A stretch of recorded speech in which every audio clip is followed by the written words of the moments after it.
IBN 7 हौसला है। हाल ही में मोदी मंत्रिमंडल में शामिल हुए राज्य मंत्री गिरिराज सिंह पर कई बड़े सवाल खड़े करती है। गिरिराज सिंह अभी दिल्ली में कायदे से पैर भी नहीं जमा पाए हैं कि बिहार मानवाधिकार आयोग के एसपी ने यह सनसनीखेज खुलासा किया है। आपको बता दें कि एसपी ने बिहार पुलिस की स्पेशल ब्रांच के एडीजी को चिट्ठी लिखकर बताया है कि गिरिराज के रिश्ते रणवीर सेना से हैं। चिट्ठी के बाद बीजेपी एसपी की बर्खास्तगी की मांग कर रही है तो विरोधी उन पर हमलावर हो गए हैं। लेकिन खुद जब हमारे कैमरे ने गिरिराज से सवाल पूछा तो अमूमन आग उगलने वाले माननीय नेता गिरिराज सिंह आज बोले, प्रणाम, आज कुछ नहीं। माननीय मंत्री महोदय हैं श्री गिरिराज सिंह, उनके प्रतिबंधित रणवीर सेना से मधुर संबंध हैं। रणवीर सेना को लेकर जो आरोप आप पे लग रहे हैं, क्या कहेंगे आप? सीधा पत्र लिखा गया है कि आपके मधुर संबंध रणवीर सेना से हैं। आज प्रणाम।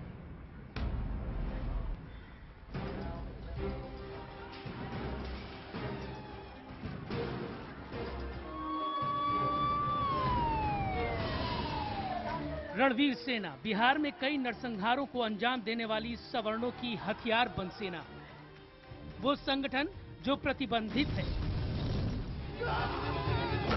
क्या उस रणवीर सेना से केंद्रीय मंत्री गिरिराज सिंह के संबंध हैं? बिहार मानवाधिकार आयोग के एसपी आखिर ये क्या कह रहे हैं? 1 जून 2012 को जब रणवीर सेना के सरगना की हत्या हुई थी, बरमेश्वर मुखिया की, बिहार का सबसे खूंखार आतंकवादी था, तब श्री गिरिराज सिंह ने खुलेआम बरमेश्वर का महिमा मंडन किया था।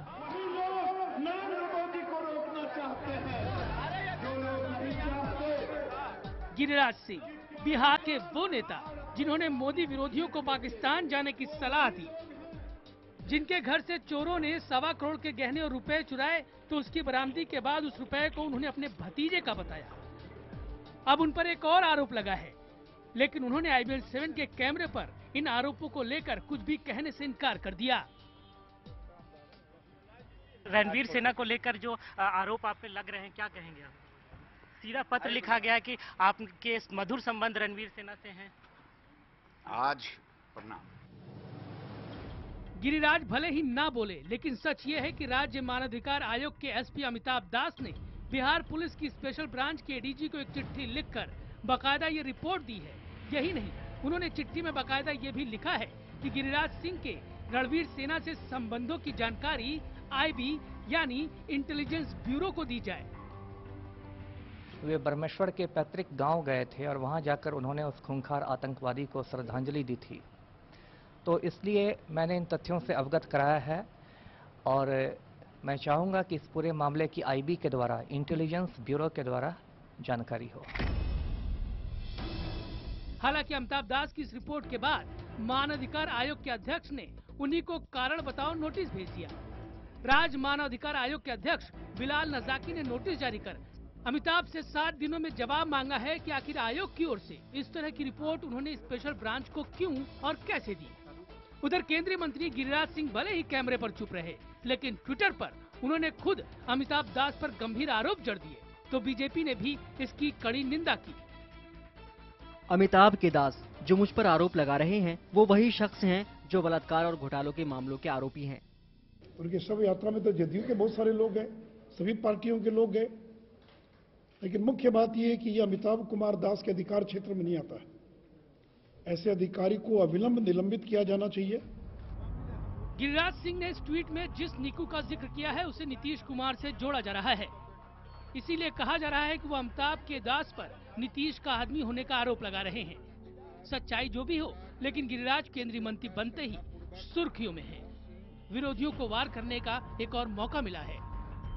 भारतीय जनता पार्टी का तो पुराना इतिहास रहा है, उनका तो निर्माण ही फासिस्ट ताकतों से हुई है, गांधी की हत्या कर करके हुई है। कहीं न कहीं कोई बातें हैं और पुनः उसकी जांच फिर से होनी चाहिए और सच्चाई अगर सामने आती है तो निश्चित रूप से आगे की कार्रवाई करनी चाहिए।